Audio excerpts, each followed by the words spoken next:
All right, Troy from Roadside RC here in the quarantine with Logan. We're gonna be building some shocks for his Junkyard Mutt crawler.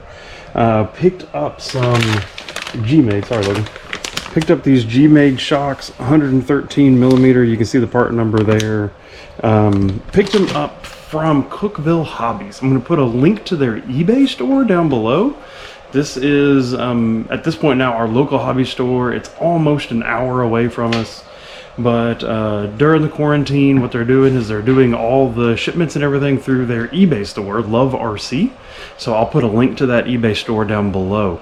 We literally ordered these shocks, and then they were here within a day, day and a half. It was pretty crazy. So some good shipping. Really appreciate the folks at Cookeville Hobbies. Wanted to let them know that.